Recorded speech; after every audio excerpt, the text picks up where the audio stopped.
तो मोस्टली मेरा आइडिया ये है कि आज सीएसएस का बेसिक तो सर जो हम लोगों ने अपना फोल्डर स्ट्रक्चर रखा था कि कोड डायरेक्टरी के अंदर प्रोग्राम्स और प्रोग्राम्स के अंदर एचटीएमएल फोल्डर बनाया था, उसी तरह हम लोग एक नया डायरेक्टरी बना लिया जाएगा सीएसएस, और एक और डायरेक्टरी बना लिया जाएगा let's say Java JavaScript. Script. तो शायद मेरे में होना चाहिए, नहीं होगा तो मैं बना लूँ।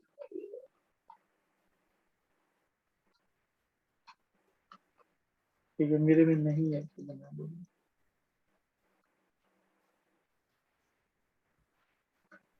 ये मतलब इतना मैंडेटरी नहीं है, बट आसानी पड़ता है प्रोजेक्ट में, मतलब बार बार देखने के लिए। और फिर हजारों प्रोजेक्ट बन जाएगा तो आपको पता ही नहीं चलेगा कौन सा चीज हाँ कहाँ हाँ, पे रखा हुआ है। तो लेट्स से इसके अंदर एक प्रोजेक्ट के लिए 001, फिर उसके बाद डैश और प्रोजेक्ट 1 कर दे दो कि 001 है तो प्रोजेक्ट 1 सही है। या ऐसे लिख देता हूँ बेसिक और सी एस एस। ठीक है, फिर मैं इस फोल्डर को खोल लूंगा। सी एस एस में गया।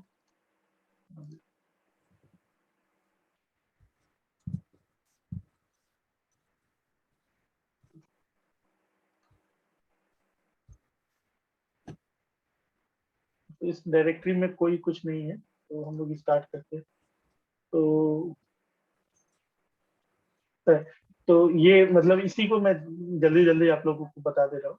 तो सीएसएस का बेसिकली फंडामेंटल्स ये है ना कि जो भी हम लोग एचटीएमएल लिखते हैं, तो उसमें आप लोग देखिएगा कि मान लीजिए मैंने H1 लिखा, तो H1 लिखा तो वो एलिमेंट का हर एक ब्राउजर ने अपना अपना एक स्टैंडर्ड सेट किया हुआ है कि उसका कलर ये होगा, उसका फॉन्ट ये होगा, उसका बैकग्राउंड ये होगा।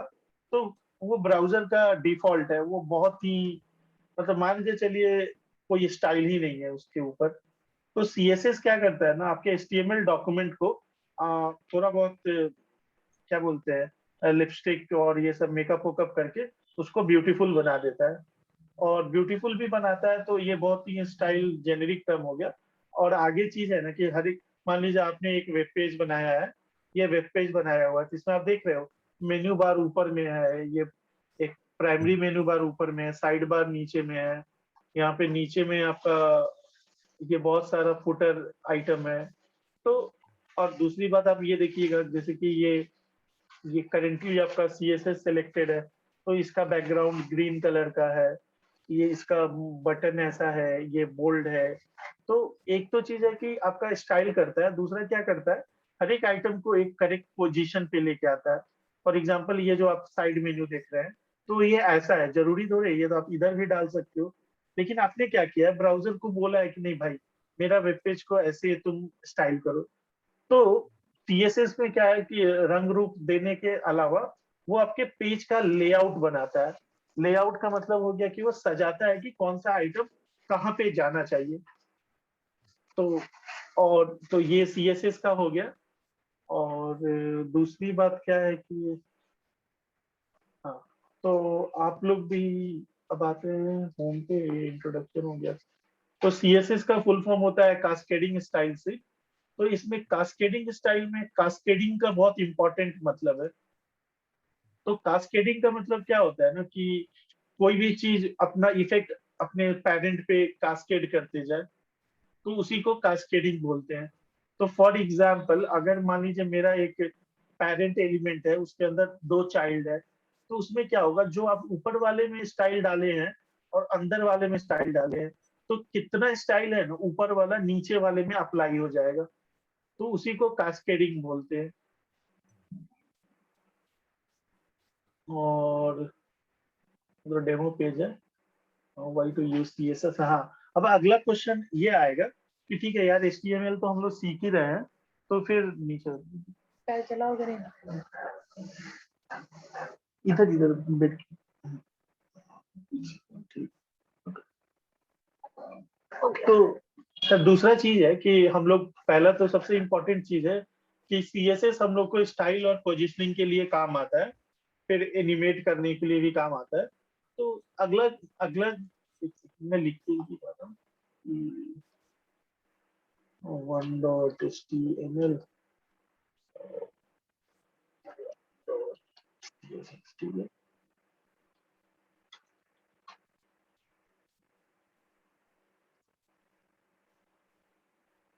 तो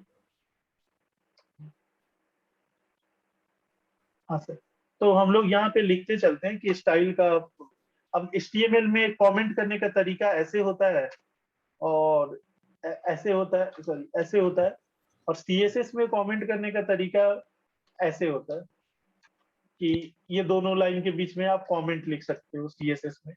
तो CSS से हम लोग क्या करते हैं, पहला चीज क्या करते हैं कि हम लोग स्टाइल करते हैं, दूसरा करते हैं पोजीशनिंग करते हैं, पोजीशनिंग, लेआउट, फिर एनिमेशन, और तीसरा क्या करते हैं, what we do with CSS। दूसरा चीज हो गया कि क्यों करते हैं।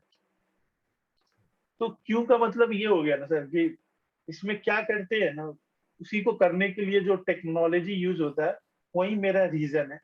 लेकिन अगर जब HTML में इतना सारा फीचर है ही, तो जो जो भी काम हम लोग CSS के थ्रू करते हैं वो HTML में क्यों नहीं करते हैं। तो वो एक अलग लैंग्वेज क्यों बनाया जा रहा है, या अलग CSS लैंग्वेज ही क्यों बनाया जा रहा है, वो HTML का ही पार्ट क्यों नहीं हो सकता। तो उसका कारण क्या है ना, सॉफ्टवेयर में सबसे इंपॉर्टेंट चीज होता है सिंगल रेस्पॉन्सिबिलिटी प्रिंसिपल। मतलब ये थोड़ा बहुत थेरेटिकल कॉन्सेप्ट है, सिंगल रेस्पॉन्सिबिलिटी प्रिंसिपल। और दूसरा क्या होता है, सेपरेशन ऑफ कंसर्न। तो लेट्स से दैट एक आपने रेस्टोरेंट खोला है, तो आप क्या कर सकते हो, आप रेस्टोरेंट में एक ही मतलब वन मैन आर्मी हो सकते हो। आप किचन भी संभालोगे, आप कैश काउंटर भी संभालोगे, और फिर आप क्या बोलते हैं, खाना कुक का भी काम करोगे, हाँ, कस्टमर सर्व भी वेट। करेंगे, सब भी करेंगे, हाँ, हाँ। तो उसका प्रॉब्लम क्या होगा ना कि आपको वो मेंटेन नहीं कर पाइएगा। अगर एक कस्टमर आया, ऑर्डर दिया, फिर ऑर्डर दिया, आप उसके लिए खाना बनाने लगे, फिर जब खाना बनाने लगिएगा तो दूसरा चीज का ऑर्डर क्यों नहीं गायब हो जाएगा, तो उतना हार्मनी नहीं बैठेगा। तो तो एक जो सेपरेशन ऑफ कंसर्न है, तो अब मान लीजिए separation of sorry single responsibility principle है, तो उसमें बोला जाता है ना कि एक एक आदमी को डेडिकेटेड एक ही काम दिया जाए, तो उससे क्या होगा कि उसका काम का दायरा भी बहुत अच्छे तरह से हम लोग डिफाइन कर सकते हैं। और दूसरा बात क्या है कि उस आदमी को ज्यादा मतलब अपना काम पे फोकस करना पड़ेगा। उसको मतलब मान लीजिए उसको काम करना है कैश काउंटर पे, तो वो जाके किचन में अपना टाइम वेस्ट नहीं करेगा। और दूसरा बात ये है कि अगर मान लीजिए आप वैसा वैसा 10 रेस्टोरेंट चलाते हैं, तो आप 10 रेस्टोरेंट में अगर आपको क्या बोलते हैं खाना का क्वालिटी इंप्रूव करना है, तो आप उसके क्या बोलते हैं वेटर को या कैशियर को नहीं ना बुलाइएगा। आप 10 सही। होटल के कुक को आप एक मीटिंग कर लीजिएगा। तो आपको क्या फायदा हो रहा है कि हर एक काम के लिए सेपरेट है, मतलब हर एक कंसर्न के लिए सेपरेट चीज है। दूसरा फायदा क्या है कि आपका मतलब हर एक आदमी का रीजन बांटा हुआ है, तो एक आदमी दूसरे आदमी से मतभेद नहीं होगा, कोलाइड नहीं करेगा।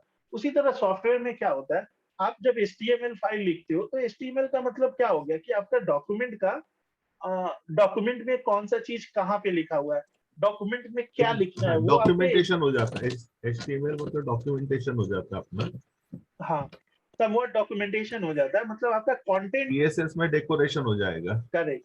तो HTML में क्या है ना कि आपका कंटेंट आ जाएगा कि आपका जो वेब पेज है उसके अंदर कंटेंट क्या है। लेकिन वो कंटेंट कैसे दिखेगा, वो काम आपका ब्यूटी पार्लर का है, वो काम CSS करेगा। करेक्ट। ओके। अब जब आपको स्टाइल करना होगा तो आप CSS देखिएगा, जब आपको कंटेंट क्रिएट करना होगा तो आप क्या बोलते हैं HTML देखिएगा। HTML।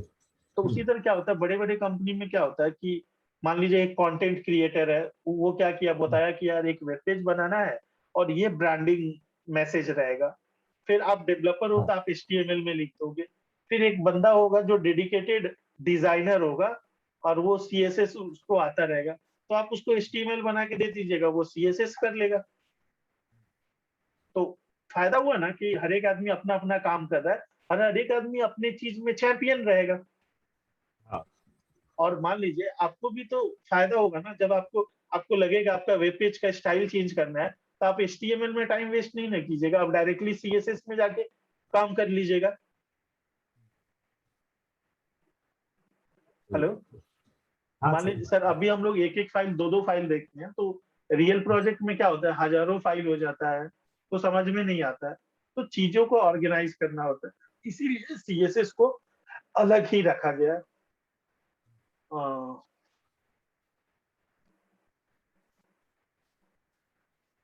और दूसरी बात क्या है ना, जब शुरुआत में HTML बना था ना, तो वो बनाया इसीलिए गया था कि उसके अंदर पहले जमाने में मतलब उतना फैंसी नहीं था, डायनेमिक वेब पेज नहीं होता था। उसमें क्या होता था कि सिंपल सा कुछ, मान लीजिए आप एक एक क्या बोलते हैं, छोटा सा कंटेंट लिखे हैं, तो कंटेंट डाल के छोड़ दीजिए, वो फेसबुक जैसा ऐप थोड़े रहता था।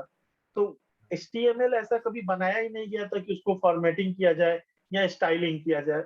वो तो धीरे धीरे जब HTML पॉपुलर हो गया, तो लगा कि नहीं यार, इसको सुंदर बनाना चाहिए। तो सुंदर बनाने के लिए क्या हो गया, उन लोगों ने बोला कि ठीक है, जो पहले सा चीज है उसको छेड़ते नहीं है, कुछ नया ही बना देते हैं जो हमारा ये सब काम कर लेगा। ठीक है। तो ये उसका थोड़ा बहुत इंट्रोडक्शन हो गया। अब सबसे इंपॉर्टेंट चीज है सिंटेक्स। ठीक है ना सर। तो CSS का जो आप सिंटेक्स देखिएगा ना, तो उसमें क्या होता है कि ये वाला एग्जाम्पल देखिए सर, ये वाला एग्जाम्पल में जो जो इसके अंदर लिखते हैं ना, वो हमारा कर्ली क्या होता ब्रैकेट है के अंदर। हाँ, कर्ली ब्रैकेट के अंदर पूरा स्टाइल हम लोग डिफाइन करते हैं। और आपके वेब पेज में बहुत सारा एलिमेंट्स हो सकता है। कुणाल तुम हो ना, हाँ है भैया। तो हाँ। कभी कभी हाँ हूँ बोला करो तो पता चलेगा। ठीक है ना। तो हम्म। तुम अगर ये सिंटेक्स देखो ध्यान से, तो क्या होता है यहाँ पे कुछ, इसको जो बोलते हैं ना उसको सेलेक्टर बोलते हैं। सेलेक्टर का मतलब हो गया कि हमारे वेब पेज में बहुत सारे एलिमेंट है, तो किस एलिमेंट को तुम पकड़ के उसको स्टाइल करना चाह रहे हो, यानी कि पूरा पेज में कौन सा एलिमेंट को तुम सेलेक्ट करना चाह रहे हो। तो जो सेलेक्ट करना चाह रहे हो उसका नाम यहाँ पे रहता है, और उसके बाद ये तुम्हारा कर्ली ब्रेसेस स्टार्ट और बंद होता है, उसके अंदर क्या स्टाइल करना चाहते हो वो लिख दिया जाता है। तो ये वाला चीज तुम लोग, मतलब मुझे ऐसा लगता है कि ये दिमाग में छप जाना चाहिए। हाँ। तो ये दिमाग में छप जाना चाहिए। तो इसके लिए सर मैं है ना आप लोग को भेज दे रहा हूँ। सर मैं ये टेलीग्राम इसलिए यूज कर रहा हूँ कि टेलीग्राम में फायदा क्या होता है कि वो कभी डिलीट नहीं होता है, तो मे बी, मुझे पता नहीं, लेकिन आगे चल के काम आ जाता है। कहाँ गया यार? Learn- तो ये आपका सिंटेक्स हो गया। वैसे आप लोगों को कभी जरूरत नहीं पड़ेगा, अब याद ही हो जाएगा। तो इसमें आप देख रहे हो, आप सबसे पहले क्या लिखते हो, सिलेक्टर लिखते हो, फिर curly brace start, curly brace close, और इसके अंदर एक या एक से ज्यादा सिलेक्टर स्टाइलिंग एलिमेंट लिखते हो, और हर एक स्टाइल सेमीकोलन से सेपरेटेड है। अब प्रोग्रामर के लिए सेमीकोलन बहुत इंपॉर्टेंट चीज होता है।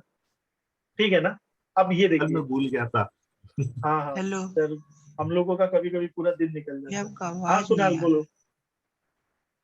मेरा आवाज तुमको नहीं आ रहा है क्या? राहुल सर आपको आ रहा है क्या? हाँ एकदम क्लियर आ रहा है। आवाज कुणाल, नहीं आ रहा भैया। मुझे लग रहा है तुम्हारे तरफ कुछ प्रॉब्लम है।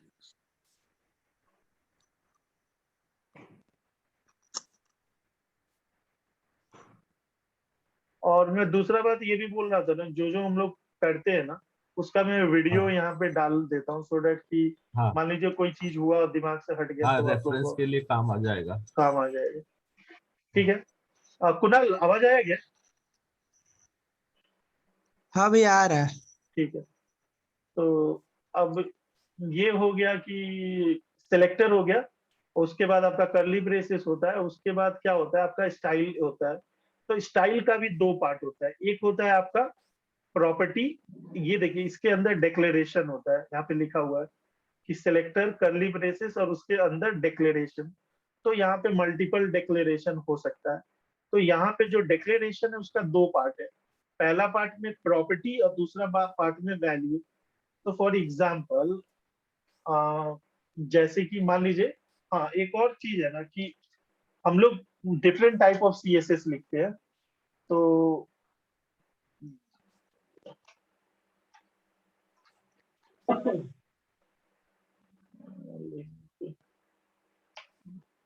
तो देखिए सर, हम लोग डिफरेंट टाइप ऑफ सीएसएस लिखते हैं। तो एक चीज है कि सीएसएस हम लोग सीधे बाहर लिख देते हैं, राइट। तो मैंने क्या लिखा कि ये अभी हटा देता हूँ, आप लोगों को ये कंफ्यूजन अभी के लिए तो नहीं रहेगा। तो मैंने क्या किया कि मैंने बाहर कोई जब एक्सटर्नल फाइल में सीएसएस लिखते हैं और उसको अपने एचटीएमएल में बुलाना रहता है, तो हम लोगों ने क्या करते हैं कि यहाँ पर लिंक लिखते हैं और यहाँ पे हम लोग बताते हैं कि ये लिंक क्या चीज के लिए। तो रिलेशन क्या है कि ये स्टाइल शीट है और उसका लोकेशन क्या है। तो लोकेशन मेरे करंट डायरेक्टरी में 1.css है। तो लेट्स से मेरे में भी सर वो आ नहीं रहा है आपका वाला ब्राउजर। तो लेट्स से http सर्वर, ठीक है। तो मैं इसको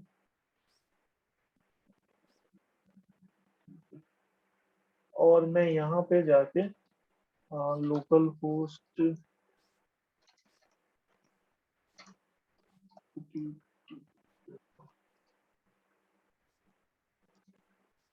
तो सर ये जो मेरा HTML है उसके अंदर मैंने स्टाइल इंक्लूड कर लिया है। और लेट्स से दैट कि मैं एक पहला हेडिंग लिखता हूँ,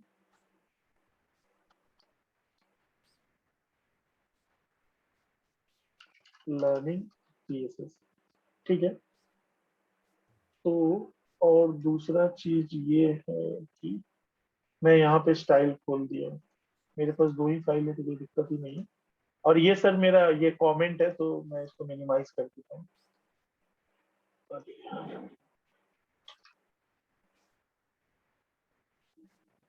अब मुझे क्या करना है कि H1 मेरा जो एलिमेंट है उसको मैंने सेलेक्ट किया, ये मेरा सिलेक्टर हो गया और ये मेरा स्टार्टिंग और क्लोजिंग टैग हो गया, राइट। अब मैं क्या करता हूँ, इसके अंदर डिक्लेरेशन लिखना है। तो डिक्लेरेशन, अरे मेरा ये रिफ्रेश, ऑटोमेटिक रिफ्रेश नहीं है।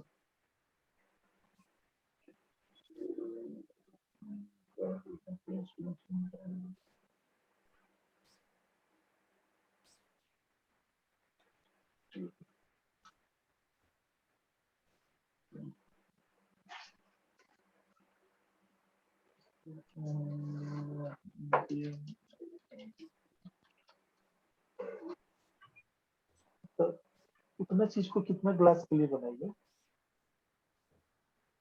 2 डब्बा।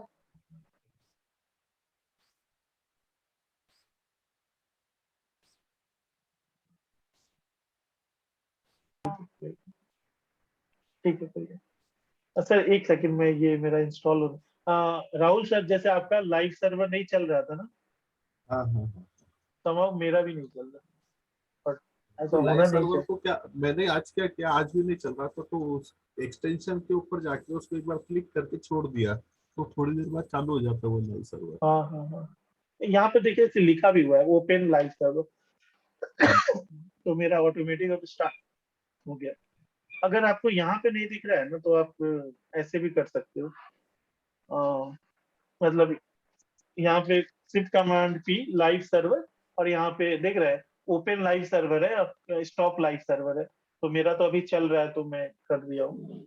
बट यहाँ पे इसका पोर्ट नंबर लेट से 5500 है। तो हमारा ये लर्निंग CSS आ गया। अब सर हम लोगों को करना क्या है ना, लेट से दैट कि मेरे को इसका कलर चेंज करना है।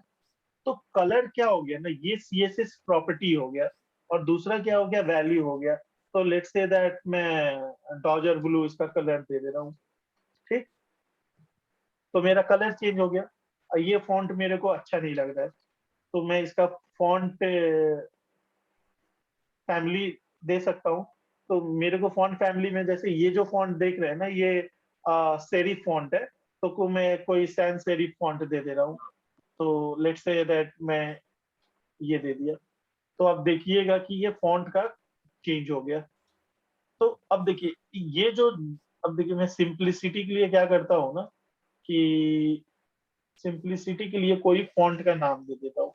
ये आगे देखा जाएगा कि कैसे किया जाएगा। हाँ, अब मैंने क्या किया कि इस फॉन्ट का नाम ये दे दिया।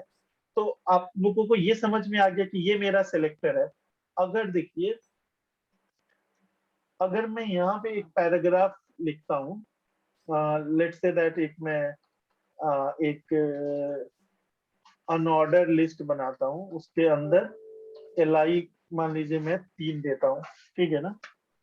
और दूसरी बात मैं क्या करता हूँ कि यहाँ पे लिख देता हूँ स्टाइल, तीसरा हो गया पोजीशन, और चौथा हो गया लेट्स से, तीसरा हो गया एनिमेशन। तो अब ये देखिए सर, अब जब मैंने जो सिलेक्टर क्या सिलेक्ट किया है, H1 सेलेक्ट किया है, तो केवल ये H1 का ही कलर चेंज कर रहा है ना, सबका थोड़े कर रहा है। लेकिन अगर मैं क्या करूं कि बॉडी एलिमेंट को सेलेक्ट कर लूं, और यहाँ पे मैं क्या करता हूँ, font size let's say 30 pixel दे दे रहा हूँ। तो आप ये देख रहे हैं 30 पिक्सल सबका साइज चेंज हो जा रहा है, राइट। तो अगर आप यहाँ पे देखिए, सॉरी आप लोग दोनों आदमी है ना। हाँ, हाँ, 10 मिनट में ये मीटिंग खत्म हो जाएगा, तो फिर मैं आपको इनवाइट भेज दूंगा। सर ये देखिए, तो मैंने आपको बताया था सीएसएस का फुल फॉर्म होता है कास्केडिंग स्टाइल शीट। हम्म, कास्केडिंग स्टाइल शीट, शीट मतलब पन्ना होता है राहुल सर। हाँ, हाँ, शीट मतलब पन्ना होता है, वो अपने कॉलेज वाला शीट नहीं। हाँ, तो और दूसरा बात क्या हुआ, कास्केडिंग का मतलब क्या हुआ सर, कि अब ये देखिए, ये बॉडी क्या हो गया, पेरेंट हो गया इन दोनों के लिए। तो सबसे पहले जो इसका स्टाइल है वो इसके अंदर तक कास्केड हुआ कि नहीं हुआ, दोनों को हो गया। इसीलिए इसका नाम कास्केडिंग स्टाइल शीट है। और सीएसएस का सिंटेक्स आप लोगों को पता चल गया कि कोई भी हम लोग सेलेक्टर लिखते हैं और फिर उसके बाद उसके अंदर एक या एक से ज्यादा डिक्लेरेशन लिखते हैं।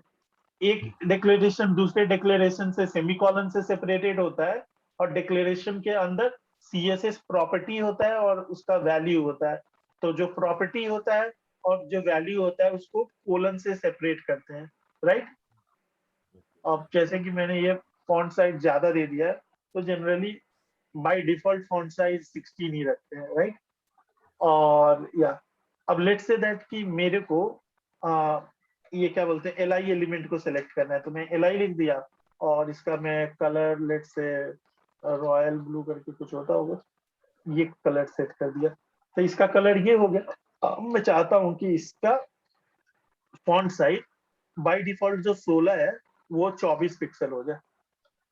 तो अब ये देख रहे हैं ना, तो मैं क्या कर रहा हूँ, ऑल्दो ये देखिए इसका 16 पिक्सल आया होगा, इस पे क्या होगा, पहले सबसे पहले 16 पिक्सल अप्लाई किया हो गया, फिर ब्राउजर देखा होगा अरे भाई इसको तो एक और स्टाइल फॉन्ट साइज इस पे डाला हुआ है। तो क्या किया होगा, जो ऊपर वाला होगा उसको हटा के जो सबसे नीचे है उसका इंपॉर्टेंस दे दिया होगा, तो इसका हाइट ये हो गया होगा। तो सीएसएस में क्या होता है ना, कि एक ही एलिमेंट को हजारों तरीके से रेफरेंस किया जा सकता है, लेकिन कौन सा जीतेगा वो आपका एक कॉन्सेप्ट होता है सीएसएस स्पेसिफिसिटी। थोड़ा एडवांस होता है बट हम लोग पढ़ेंगे सीएसएस स्पेसिफिटी। तो जब हम लोग और बाकी पूरा सिलेक्टर पढ़ लेंगे ना, देखिए एक एलिमेंट को इतने तरीके से सिलेक्ट, मतलब इतने टाइप के सिलेक्टर्स हो सकते हैं। तो ये मैं आपको 1 बाय 1 करके सभी पढ़ा दूंगा। बट अब देखिए एक ही एलिमेंट को हजारों तरीके से किया जा सकता है। तो ब्राउजर के अंदर एक नियम होता है जिसके थ्रू वो डिसाइड करता है कि जैसे मान लीजिए ये एल आई हो गया, अब मैं क्या लिखता हूँ इसके ऊपर यूएल, यूएल के चाइल्ड, ये ग्रेटर देन का मतलब होता है कि यूएल के अंदर जितने भी LI होंगे उसको टारगेट कर लो। अब मैं इसका क्या करता हूँ कि कलर लेट्स से ग्रीन दे देता हूँ।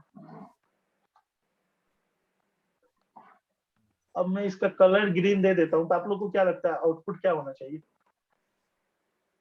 कलर तो रॉयल ब्लू रहेगा।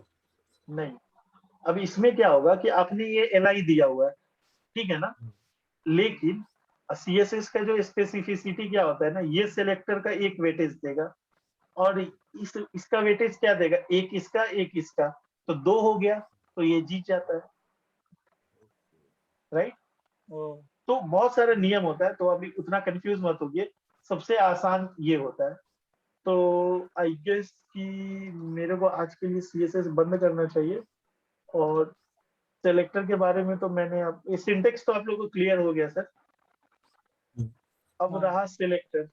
तो सिलेक्टर हजारों टाइप का होता है, तो मतलब मैं जो मोस्ट बेसिक है वो आपको बता देता हूँ, और उसके बाद से हम लोग जावास्क्रिप्ट पे आएंगे। तो एक सबसे इम्पोर्टेंट चीज होता है ना इसके अंदर, HTML का ही ये कॉन्सेप्ट है, लेकिन वो CSS में भी यूज होता है। वो होता है ID और दूसरा होता है क्लास। अब ये बताइए ID का मतलब क्या होता है? आइडेंटिफायर।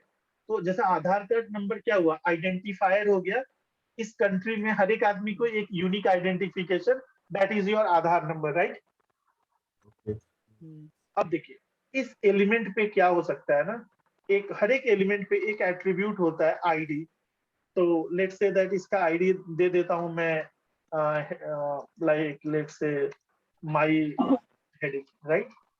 और सिंस ये एट्रीब्यूट है तो इसको मैं के अंदर रखूंगा, और इसको ID देता हूं मैं लेट्स से CSSY, राइट। अब देखिए, अब क्या होता है, आइडियली क्या होता है कि अब जब आइडेंटिफिकेशन की बात करते हो तो उसका मतलब होता है कि आप उसको यूनिकली आइडेंटिफाई करना चाहते हो, राइट। तो एक पेज में इस एलिमेंट को यूनिकली आइडेंटिफाई करने के लिए इसका जो ID दिया जाएगा वो दूसरे का नहीं होना चाहिए। अगर सही बात क्लास है। में एक ही आदमी का 2 रोल नंबर हो जाएगा तो मैं एक रोल नंबर चिल्लाऊंगा तो दोनों आदमी आ जाएगा। सही बात है। हाँ। लेकिन रोल नंबर बनाया क्यों गया है कि आईडी हर एक हमेशा सबका अलग अलग रहेगा। अलग अलग होना चाहिए, राइट। लेकिन अगर आप 2 दे दीजिएगा ना तो ब्राउजर आपको माफ कर देगा, लेकिन वो ब्राउजर पूरा पेज में ढूंढेगा, जो उसको पहला मिल जाएगा वो ID दे देगा। लेकिन जो रूल ऑफ ओके। थंब ये बोलता है कि हर एक एलिमेंट को यूनिक ID देना चाहिए। दूसरा होता है क्लास। क्लास का मतलब क्या हो गया ना सर कि मान लीजिए एक रिच आदमी हो गया, एक पुअर आदमी हो गया। इंडिया में 10,000 रिच आदमी है और 10,000 आदमी पुअर है और 10 रिच है। तो हम लोग एक क्लास बना सकते हैं ना, क्लास ऑफ पीपल, कि ये रिच है और ये पुअर है। तो जो रिच वाला लोग होंगे उस पर रिच वाला प्रॉपर्टी अप्लाई कर सकते हैं, जो पुअर होंगे पुअर अप्लाई कर सकते हैं। तो एक होता है क्लास, ठीक। अब मैं बता सकता हूं कि मैंने एक क्लास बनाया, इसका नाम रख दिया टेक्स्ट, और दूसरे का नाम रख दिया, एक क्लास बनाया text, right, let's say text colour. दूसरा बनाया दूसरा बनाया मैं फॉर एग्जांपल, ये सब मैं कमेंट कर देता हूँ। हाँ, और मैंने दूसरा क्लास बनाया कि टेक्स्ट कलर और टेक्स्ट वेट, टेक्स्ट कलर या एक बैकग्राउंड लिख देता हूँ, ठीक है ना। अब देखिए सर, अब मेरे को क्या करना है कि CSS में इस एलिमेंट को सेलेक्ट करना है। तो पहला तो हम लोग H1 से सेलेक्ट कर सकते हैं, लेकिन मान लीजिए कि मेरे पेज में 2 H1 है, right. Learning CSS in smart way, let's say, right. अब आप देखिए तो हमारे पेज में दो दो मतलब ये है, राइट।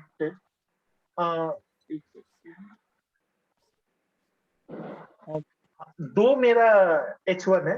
तो अब देख रहे हैं कि अगर मैं ये वाला सिलेक्टर यूज करता हूँ तो दोनों H1 सेलेक्ट हो जा रहा है कि नहीं हो जा रहा है। लेकिन मेरा मन ये है कि ऊपर वाला जो हेडिंग है ना, ऊपर वाला जो हेडिंग है उस पे मैं कुछ कुछ और स्टाइल करूं तो मैं क्या लिख सकता हूँ, मेरे को पता है आईडी इस पे अप्लाइड है, तो इसको सेलेक्ट करना होगा, H1 ये वाला H1 को सेलेक्ट करना होगा, तो उसका आईडी से मैं सेलेक्ट कर सकता हूँ। तो आईडी को हाँ। रेफर करने के लिए CSS में ये हैश सिंबल यूज किया जाता है। तो मैं लिख दूंगा माई हेडिंग, और उसके अंदर लेट्स से दैट मैं चाहता हूं कि ये हेडिंग जो है ना उसका फॉन्ट साइज बहुत बड़ा हो। तो या इसका बैकग्राउंड का कलर है ना लेट्स से पिंक हो, ठीक है। तो तो अब ये क्या हो रहा है कि देखिए सर, ये H1 पे जो भी प्रॉपर्टी अप्लाई हो रहा है वो दोनों पे लग रहा है।